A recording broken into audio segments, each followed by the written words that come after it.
जाने जाते हैं और जहाँ की हरियाली आपकी आंखों को सुकून दे देगी। जी हाँ, आज हम ग्लिम्पसेस ऑफ इंडिया सीरीज का पार्ट 2 पढ़ेंगे और हम एक्सप्लोर करने जा रहे हैं कर्नाटका के सबसे छोटे पर सबसे खूबसूरत डिस्ट्रिक्ट को, जिसका नाम है कुर्ग, या जिसे हम कोडागू भी कहते हैं। इस कहानी को लिखा है लोकेश अब्रोल ने और वो हमें सिर्फ एक चैप्टर नहीं बल्कि कुर्ग का एक पूरा विजुअल टूर दे रहे हैं। तो अपनी इमेजिनेशन की सीट बेल्ट्स बांध लीजिए, क्योंकि अगले कुछ मिनटों तक हम कुर्ग के पहाड़ों, वादियों और वहाँ के लोगों के बीच रहने वाले हैं। चलिए शुरू करते हैं ये खूबसूरत सफर। सबसे पहले ये कुर्ग है कहाँ? इमेजिन कीजिए कि ये इंडिया का मैप है। साउथ में कर्नाटका स्टेट में मैंगलोर और मैसूर के बीच बसा हुआ है ये छोटा सा स्वर्ग। राइटर कहते हैं Coorg is a piece of heaven that must have drifted from the kingdom of God, यानी ये स्वर्ग का एक टुकड़ा है जो शायद भगवान के राज से बहकर जमीन पर आ गया है। कितनी खूबसूरत लाइन है ना दोस्तों? ये लाइन आपको बता देती है कि ये जगह कितनी सुंदर होगी। यहाँ दूर दूर तक फैले हुए गोल मटोल पहाड़ हैं।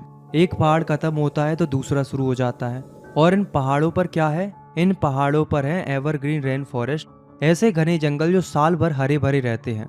और इन्हीं जंगलों के बीच बड़े बड़े कॉफी स्टेट्स हैं और कॉलोनियल बंगलास हैं, यानी कि कॉफी के बागान हैं और अंग्रेजों के जमाने के बने हुए सुंदर सुंदर घर हैं। कुर्ग इंडिया का कॉफी कंट्री कहलाता है। यहाँ की हवा में हमेशा ताजगी देने वाली कॉफी की महक घुली रहती है। अब आपके मन में एक सवाल आ रहा होगा कि अगर कुर्ग जाना है तो सबसे अच्छा टाइम कौन सा है? तो राइटर बताते हैं कि सबसे अच्छा मौसम है सितंबर से मार्च तक का। उन दिनों में मौसम परफेक्ट होता है, बारिश हो चुकी होती है, हवा में ताजी कॉफी की खुशबू होती है। मॉनसून में यहाँ बहुत तेज बारिश होती है, इतनी कि विजिटर्स दूर ही रहते हैं। तो अगर आपको कुर्ग की असली खूबसूरती देखनी है तो सितंबर से मार्च का प्लान बनाइए। कुर्ग की खूबसूरती सिर्फ उसके पहाड़ों और कॉफी के बागानों में नहीं है, उसकी असली खूबसूरती है वहाँ के लोगों में। कुर्ग के लोगों को कुडाबस कहा जाता है और उन्हें फेयरली इंडिपेंडेंट पीपल कहा जाता है, यानी कि ऐसे लोग जिन्हें अपनी आज़ादी से बहुत प्यार है। इनके कल्चर और इनके ओरिजिन्स, यानी कि इनके पूर्वज कौन थे, इसकी कहानी बहुत ही दिलचस्प है। माना जाता है कि ये लोग ग्रीक और अरेबिक डेसेंट है, यानी कि इनके पूर्वज या तो ग्रीक के थे या तो अरब के थे। चलिए पहले ग्रीक की थ्योरी को समझते हैं। एक कहानी कहती है कि जब अलेक्जेंडर द ग्रेट यानी कि सिकंदर अपनी सेना लेकर दुनिया जीतने निकला था तो उसकी आर्मी का एक हिस्सा इंडिया के साउथ यानी कि दक्षिण तट पर आ गया था। यहाँ से उनके लिए वापस लौटना नामुमकिन हो गया था, तो उन्होंने क्या किया, वो यहीं बस गए। उन्होंने यहाँ की स्थानीय लड़कियों से शादी कर ली और उनका कल्चर आज भी जिंदा है। उनके मार्शल ट्रेडिशंस यानी कि युद्ध से जुड़ी हुई परंपराएं, उनकी मैरिज एंड रिलीजियस राइट्स यानी कि शादी और धार्मिक रीति रिवाज, ये सब हिंदू मेनस्ट्रीम रीति रिवाजों से काफी अलग है। ये इस बात का सबूत माना जाता है कि उनका कनेक्शन ग्रीस से हो सकता है। अब आते हैं अरेबिक थ्योरी पर। ये थ्योरी उनके पहनावे पर बेस्ड है। कुडाबस एक लंबा काला कोट पहनते हैं जिस पर एक बहुत ही सुंदर कढ़ाई किया हुआ कमरबंद यानी कि वेस्ट बेल्ट होता है। इस पूरी ड्रेस को कुपिया कहते हैं। राइटर कहते हैं कि कुपिया बिल्कुल वैसा ही दिखता है जैसा अरब्स और कुर्द्स पहनते हैं, जिसे कुफिया कहते हैं। तो हो सकता है कि इनके पूर्वज अरब देश से आए हों। अब दोस्तों, इनके पूर्वज कहीं से भी आए हों, पर एक बात है जो आज भी कुर्ग के लोगों की पहचान है, वो है उनकी बहादुरी और उनकी मेहमान नवाजी। कुडाबस अपनी ट्रेडिशन ऑफ हॉस्पिटलिटी के लिए जाने जाते हैं।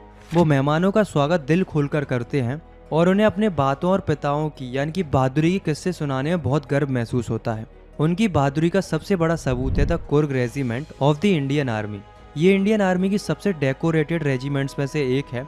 इसका मतलब है कि इस रेजिमेंट के सोल्जर्स ने सबसे ज्यादा ब्रेवरी अवार्ड्स जीते हैं, जैसे कि परमवीर चक्र, महावीर चक्र। और आपको जानकर गर्व होगा कि हमारे इंडियन आर्मी के पहले चीफ जनरल कराइपा, वो भी एक कुर्गी थे। इनकी इसी बहादुरी और ट्रस्टवर्दीनेस की वजह से कुडाबस इंडिया के अकेले ऐसे लोग हैं जिन्हें permitted to carry farm arms without a licence. उन्हें बिना लाइसेंस के बंदूक जैसे हथियार रखने की अनुमति है। ये उनके लिए एक बहुत बड़ा सम्मान है। चलिए अब कुर्ग के लोगों से आगे बढ़कर वहाँ के नेचर और बर्ड लाइफ से मिलते हैं। कुर्ग के पहाड़ों और जंगलों से ही साउथ इंडिया की सबसे पवित्र नदियों में से एक द रिवर कावेरी अपना पानी लेती है। इस साफ पानी में आपको महासीर नाम की एक बहुत बड़ी सी फ्रेश वाटर फिश मिल जाएगी और इस मछली को पकड़ने के लिए किंग फिशर्स यानी कि नीलकंठ पक्षी पानी में डाइव लगाते हैं। आपको नदी के किनारे स्क्वेरल्स यानी कि गिलहरियां और लंगूर्स भी दिखेंगे जो आधे खाए हुए फल पानी में फेंकते हैं, सिर्फ इसलिए ताकि वो पानी में बनने वाले रिपल इफेक्ट्स यानी कि लहरों को देखकर एंजॉय कर सके। और हाँ, हाथी को कैसे भूल सकते हैं। यहाँ आपको एलिफेंट्स भी दिखेंगे जो नदी में नहाने का मजा ले रहे होते हैं। और उनके माहौट्स उन्हें रगड़ रगड़ कर नहला रहे होते हैं। कितना शांत और सुंदर नज़ारा होगा ये, है ना दोस्तों। अगर आप शांति से बैठने वालों में से नहीं है और आपको एडवेंचर पसंद है तो कुर्ग आपके लिए जन्नत है। यहाँ आकर सबसे आलसी इंसान भी एडवेंचर करने के लिए उत्सुक हो जाता है। आप यहाँ river rafting, canoeing, rappelling, rock climbing, mountain biking जैसे ढेर सारे एडवेंचर स्पोर्ट्स कर सकते हैं। अगर आपको ट्रैकिंग पसंद है तो कुर्ग के न्यूमरस वॉकिंग ट्रायल्स आपका इंतजार कर रहे हैं। जब आप इन रास्तों पर चलेंगे तो आपको कंपनी देने के लिए बर्ड्स, बीस और बटरफ्लाईज होंगी। आपको पेड़ों की शाखाओं से झांकते हुए मकाऊ यानी कि एक तरह के बंदर देखने को मिलेंगे। साथ में मालाबार स्क्वेरल्स, लंगूर्स और सिलेंडर लोरीज भी दिख जाएंगे। पर हाँ, राइटर एक वार्निंग भी देते हैं कि बेहतर है कि आप जंगली हाथियों से थोड़ा दूर ही रहें। अगर आपको पूरे कुर्ग का पैनोरामिक व्यू देखना है यानी कि एक 360 डिग्री विशाल नज़ारा देखना है तो आपको ब्रह्मगिरी हिल्स पर चढ़ना होगा।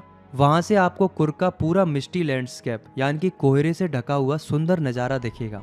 वहीं पास में एक रोप ब्रिज यानी कि रस्सी का पुल है जो आपको 64 एकड़ के निसरंगा धाम आइलैंड तक ले जाता है। और दोस्तों, कुर्ग में एक सरप्राइज है। यहाँ पास में ही है बाइलाकुप्पे जो इंडिया की सबसे बड़ी तिब्बतन सेटलमेंट है। यहाँ आपको बुद्धिस्ट मॉन्क्स दिखेंगे लाल, गेरुआ और पीले रंग के कपड़ों में। ये सन्यासी कुर्ग की मल्टी कल्चरल वाइब को और बढ़ा देते हैं। इन सब चीज़ों को देखकर राइटर कहते हैं कि कुर्ग में आपको the heart and the soul of India right है, यानी कि भारत का दिल और उसकी आत्मा यहीं पर मिल जाएगी। तो दोस्तों, ये था हमारे कुर्ग का सफ़र, एक ऐसी जगह जहाँ प्रकृति अपनी पूरी शान से मौजूद है, जहाँ के लोग अपनी बहादुरी और मेहमान नवाजी के लिए जाने जाते हैं, जहाँ की कॉफ़ी की महक आपको ताजगी से भर देती है और उसका एडवेंचर आपको बार बार बुलाता है। तो ये था ग्लिम्सेस ऑफ इंडिया का दूसरा पार्ट।